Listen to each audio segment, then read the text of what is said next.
साल था 1947। एक तरफ आज़ादी का जश्न और दूसरी तरफ इतिहास का शायद सबसे दर्दनाक बंटवारा। ये एक ही सिक्के के दो पहलू थे। भारत का विभाजन सिर्फ जमीन का बंटवारा नहीं था, ये तो लाखों लोगों के दिलों, उनके घरों और उनकी जिंदगियों का बंटवारा था।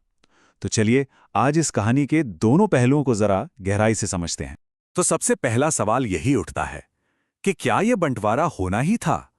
क्या ये वाकई एक ऐसी त्रासदी थी जिसे टाला ही नहीं जा सकता था, या फिर ये इतिहास की एक बहुत बड़ी भूल थी जिससे शायद बचा जा सकता था? इस सवाल का जवाब ढूंढने के लिए सबसे पहले हमें उस कहानी को देखना होगा जो हमें आधिकारिक तौर पर बताई जाती है। और ये कहानी सुनाई थी भारत के आखिरी वाइसरॉय लॉर्ड माउंटबेटन ने। माउंटबेटन ने हमेशा यह दावा किया कि भारत में जो भी फैसले लिए गए वो पूरी तरह से उनके अपने थे, कि उन्हें फैसले लेने की पूरी आज़ादी थी। लेकिन जैसा कि यह सोर्स बताता है, सच्चाई शायद कुछ और ही थी। यहाँ एक बहुत बड़ा विरोधाभास है। देखिए, दावा क्या था और हकीकत क्या निकली। एक तरफ माउंटबेटन कहते हैं कि उन्हें लंदन से कुछ भी पूछने की जरूरत नहीं, लेकिन सच तो यह है कि वो बंटवारे की योजना के हर एक कदम पर ब्रिटिश सरकार से सलाह ले रहे थे।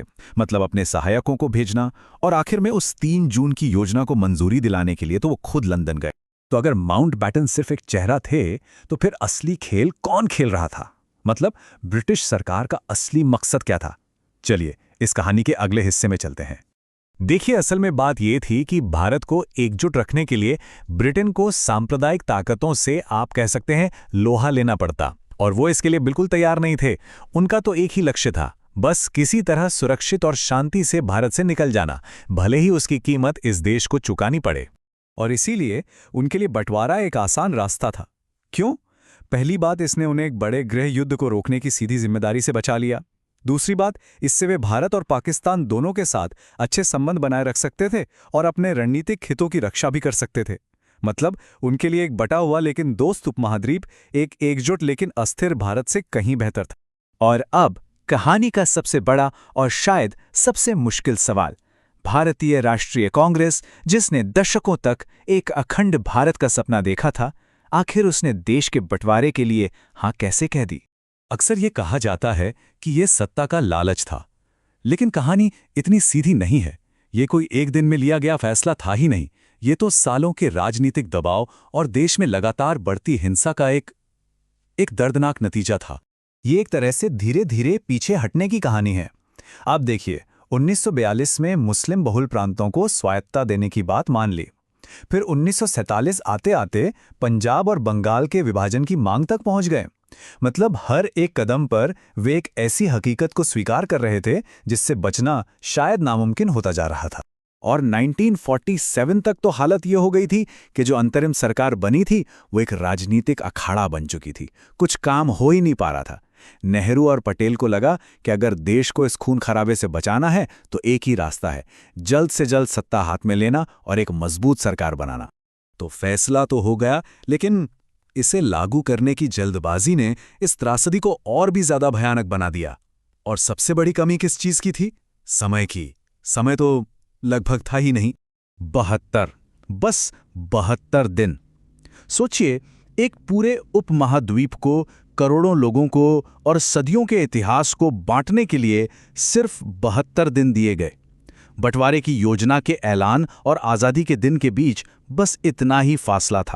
जरा सोचिए, उन 72 दिनों में क्या क्या करना था। सेना को बांटना था, सिविल सेवा को बांटना था, खजाना और सारी संपत्ति बांटनी थी, राज्यों की सीमाएं फिर से खींचनी थी। अरे, दफ्तर के टाइपराइटर तक बांटने थे। अधिकारियों ने तो पहले ही चेतावनी दे दी थी कि इस काम में सालों लग सकते हैं। ये तो तबाही को खुला न्योता देने जैसा था। और फिर एक बहुत ही चालाकी भरा कदम उठाया गया। जो नई सीमाएं थीं वो 12 अगस्त तक तैयार हो चुकी थीं, लेकिन माउंटबेटन ने इसका ऐलान 15 अगस्त के बाद किया, जानबूझकर। क्यों? ताकि दंगों और खून खराबे की जो भी जिम्मेदारी हो वो अंग्रेजों पर ना आए, बल्कि भारत और पाकिस्तान की नई नई सरकारों पर आए। मतलब आज़ादी के दिन लाखों लोगों को ये तक नहीं पता था कि उनका घर भारत में है या पाकिस्तान में। और ऐसा नहीं है कि अंग्रेजों को पता नहीं था कि उन्होंने कितनी बड़ी तबाही मचाई है। माउंटबेटन के जो चीफ ऑफ स्टाफ थे, लॉर्ड स्मे, उन्होंने खुद इसे एक पूरी तरह से विफलता माना था। ये कोई हादसा नहीं था, ये एक जानी बूझी, सोची समझी तबाही थी। और इसी तबाही के बीच हम पहुंचते हैं 15 अगस्त 1947 की उस आधी रात पर। एक ऐसा पल जो उम्मीद और दर्द दोनों से एक साथ भरा हुआ था। ये एक ही रात की दो अलग अलग तस्वीरें हैं।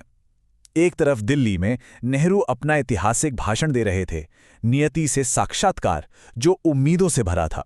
और ठीक उसी वक्त कलकत्ता में गांधी जी थे, वो बंटवारे और इस हिंसा के मातम में उपवास और प्रार्थना कर रहे थे। मतलब एक तरफ आज़ादी का जश्न था तो दूसरी तरफ एकता का मातम। नेताओं को उस वक्त लगा कि उनके पास कोई और चारा नहीं बचा है। लेकिन एक बहुत दिलचस्प बात है, गांधी और नेहरू दोनों को कहीं ना कहीं ये उम्मीद थी कि ये बंटवारा हमेशा के लिए नहीं होगा।